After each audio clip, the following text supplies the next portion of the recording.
Good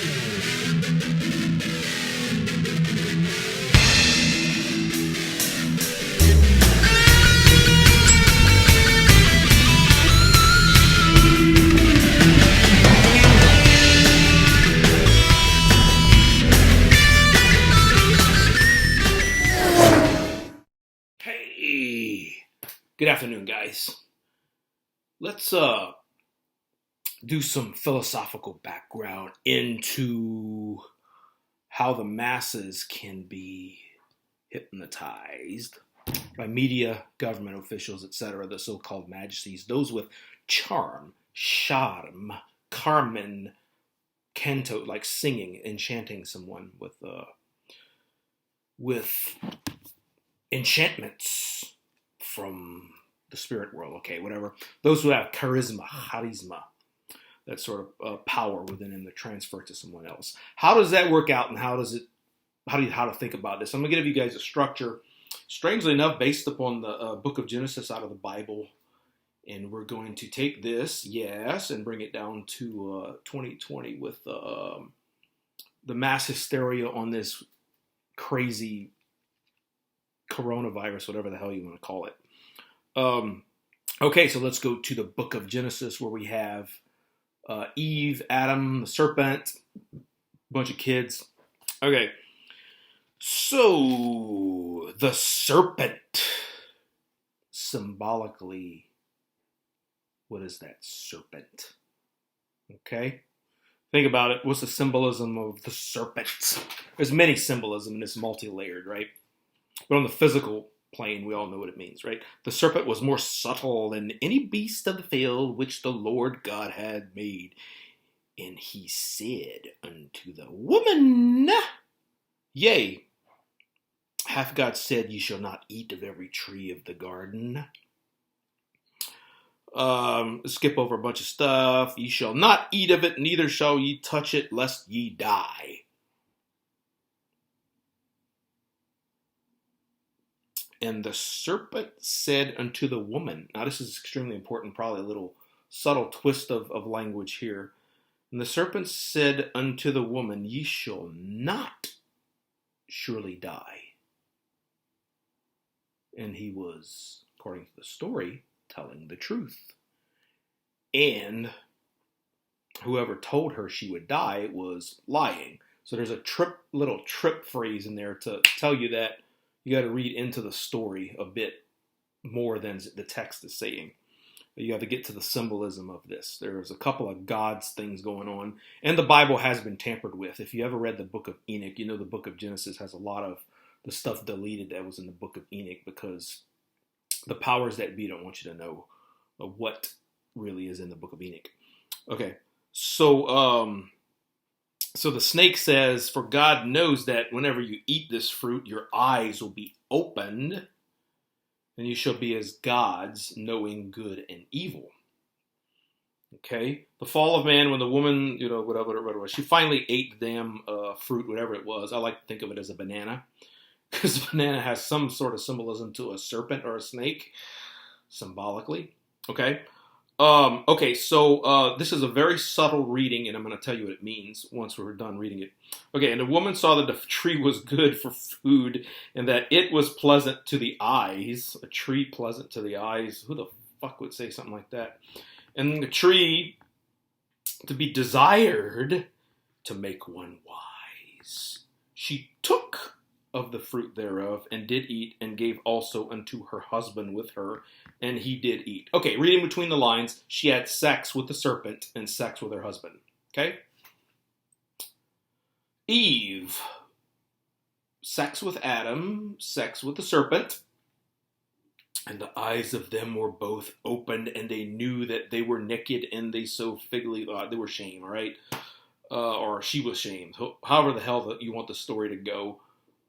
Crap happened, and then later on out pops a kid named Abel and a kid named Cain, and they were enemies, and then Cain killed Abel. So I put this in little dashes, and then suddenly later some other kid came along named Seth.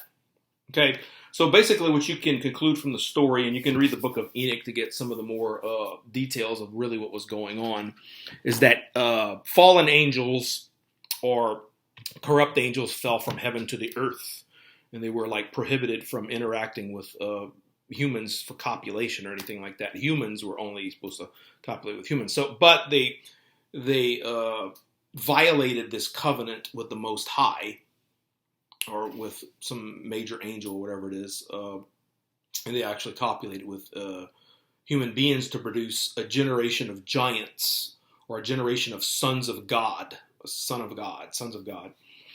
So we get kind of sort of, when you look at the story and then you read some of the other stories in the book of Genesis, you'll see there's two groups that emerge. You can kind of think that one emerged from Cain and the other one emerged from Seth, or you could just read the rest of the scripture or read the book of Enoch and see how they emerged. But somehow there was two groups that emerged of human beings, where there was the sons of God, or Satan, or the fallen angels, or whoever the hell you want to say, the watchers in the book of Enoch. And then there was the sons of Adam. So these are the sons of man. Adam was a man, Eve was a woman. And so these sons were pure human, and these right here were inculcated with a godlike or a demigod-like essence. All right? Got it? That's the story. And when you read the book of Enoch, this is kind of what emerges. The sons of man and the sons of God, or the sons of the fallen angels and the sons of Adam. Okay? The pure human beings versus those who are like demigods and inculcated with the spirit of the gods, more or less. I mean, you can take this on a physical level, say, yeah, the DNA, or you can say it's spiritual, and human beings get inculcated with a certain spirit from the gods, or they remain human beings, right? So there's two groups here going on, and you heard of the story in the Bible, the giants, and there's a lot of archaeological evidence that there were giants on the earth at certain times. Well, some of this has some truth to it based in the physical world and some archaeological evidence. Whether you want to believe it literally or not, it doesn't matter. Anyway, so we got human beings that are not as powerful as the sons of God, which are demi-humans, demigods walking the earth. Okay? All right. So when you look at this right here before, say, the coming of Jesus Christ, there's a big power differential between the sons of man and the sons of God. So these sons of the fallen angels had a lot more power than the mere human beings, so they could dominate them, okay? Which is a problem. So if evil angels can dominate men, which are supposedly the creations of God, there's a problem here, so God has to come down and try to help these guys out here, right? Because they don't have a big enough hammer or fist to punch these guys and knock them out, or at least put up a good fight where they're equals, right? So the story goes forward, I guess, approximately 2,000 years, or if you're into archaeology, it could like be 25,000 years if you're into the years of the pointing of the Earth around the zodiac. It could be about 25,000 years, but who cares how long it is? Anyway, here's the rest of the story. So let me get my head kind of in the middle here. Maybe I should just push it up here a little bit. There we go. All right, so we have to redeem mankind from the influence of the evil demons. Right here. So we got to redeem mankind from the influence of evil and wicked watchers, right? First, God did a flood, knocked out the wicked men and I guess some of the watchers. But apparently that didn't work, okay? So, because after Noah and the flood, they still had crazy crap going on, right? So, then comes Mary, all right? If you read the Gospels, she was overshadowed by the Holy Spirit, i.e., kind of sort of in this sense of impregnated with a spirit. However, this was the good spirit that impregnated Mary, and this was the evil spirit that impregnated Eve, or if you want to think of it, the watchers impregnating various human women back in the days of around Noah and before that, all right? So out pops Jesus Christ, okay? Depending on how you want to interpret it literally or a little bit more mystically, there's the legend of the Grail, where Jesus Christ married Mary, one of the Marys, Magdalene, I think most people think it is, or it could be one of the other ones.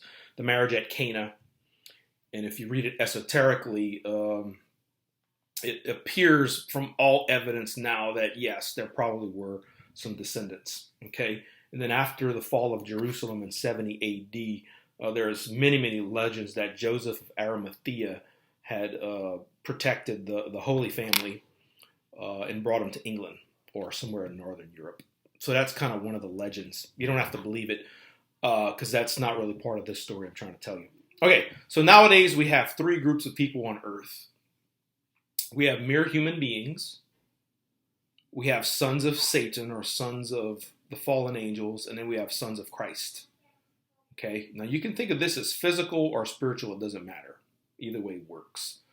So literal sons of men, or let's say the masses who just want to get on with their life and live, have kids, have a good life, die, and pass it on to the next generation.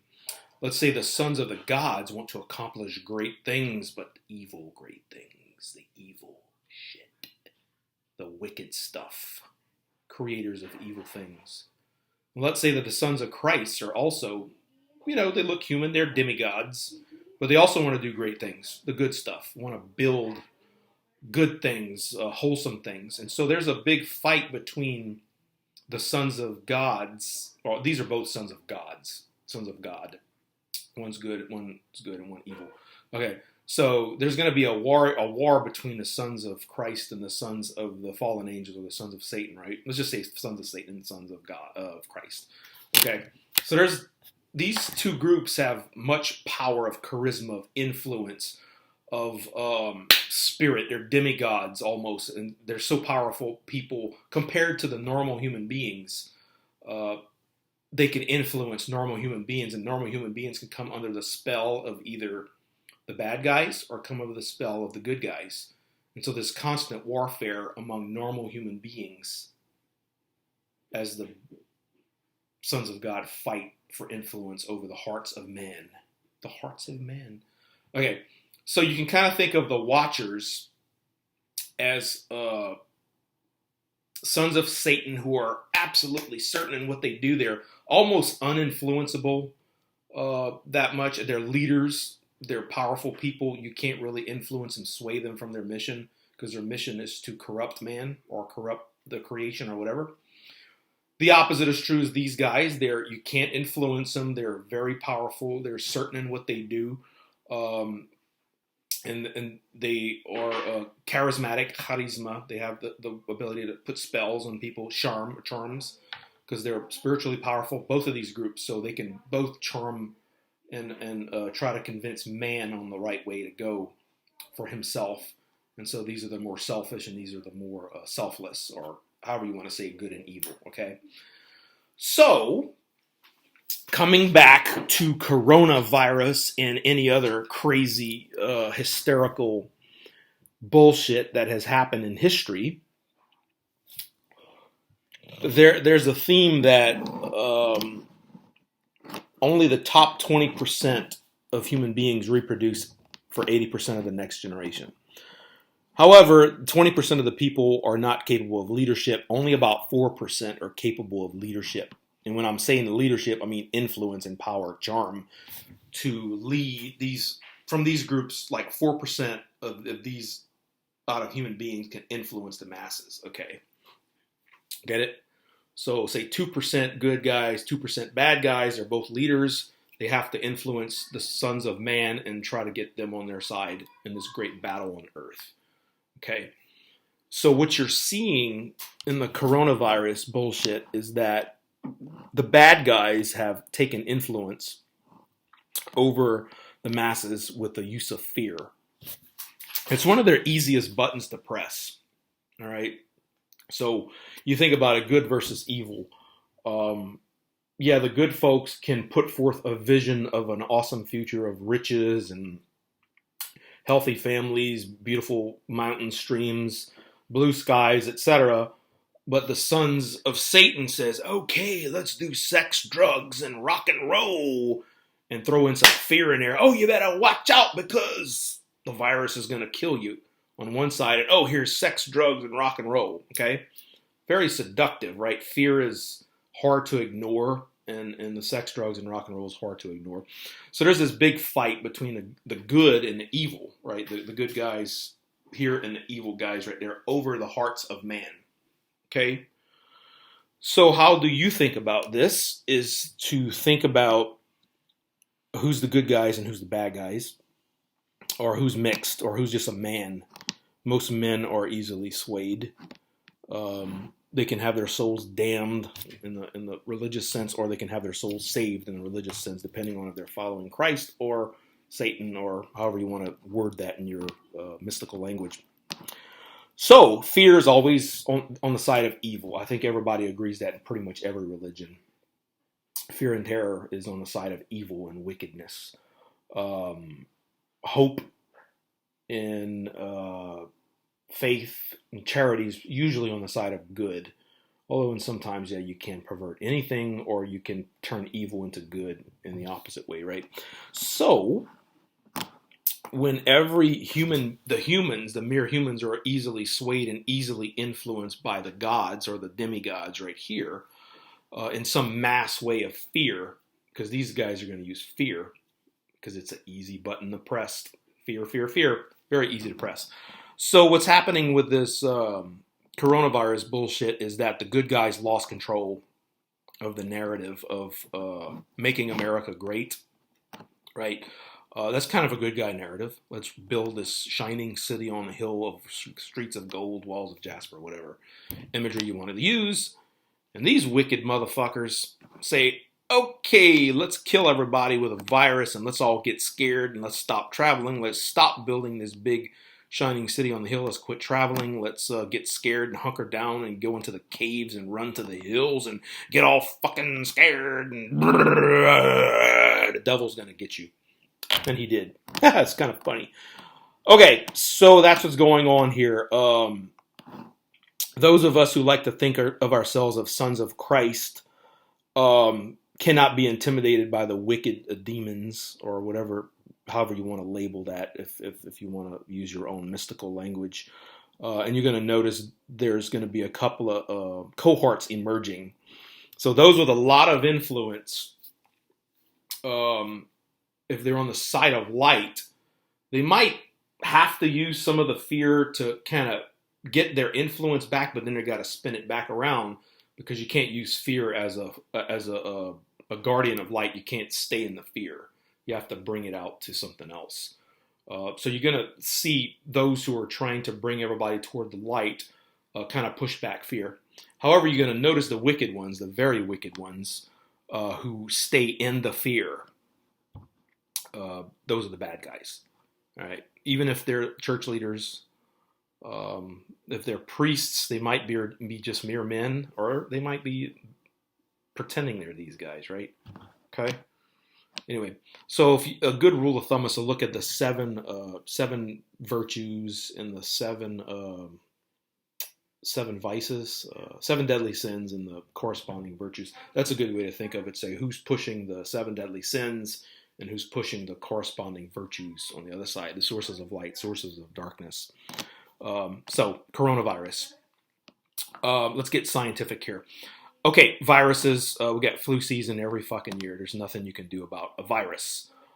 Wash your hands, blah, blah, blah. But yeah, okay. Let's say you're at a restaurant bathroom. You wash your hands. You wipe them off with the towels from the dispenser. Okay, you throw it in the trash can. You open the door. Okay, you just touched a door. The door is got everything on there everybody has ever touched, okay? BS. So that's not going to work. You're at work. You wash your hands. You're soap and water. Then you take the towel dispenser and suddenly you open the door with your hand. Okay, everything's on the damn door handle. Same thing on the front door, the back door, the office door. You lean up against the wall of the office. It's all like, it's stupid. Washing your hands is not going to stop the viruses. So the viruses just got to get out there like a typical flu virus every year. And those who are strong survive, and those who are not, we try to help them as much as possible. So it's just a virus. It's no different than any other flu season. The flu is going to kill X amount of people every year. They're typically weak immune systems. and we help them as much as possible, but sometimes we can't help them all. So there you go. It's just basically a virus, and viruses go around all the damn time. So the dark forces are trying to get their tentacles in you and get a hold of your mind, put a mind virus in your brain too. See what I'm doing? Bad guys are trying to do that. And the good guys are trying to push away the darkness, but sometimes it's difficult because it's so easy to press the button of fear. Fear, lust, and anger. Right? They use lust all the time. Anger pretty often. But when they push this button of fear sometimes, they do it pretty well. The forces of evil know what they're doing. So yeah, you really can't in any circumstance say that fear is a good thing when used as a method of influence. It's always bad. It appeals to the dark side. So that's a good way to think about this. Take care. Have a good one. Goodbye. The end.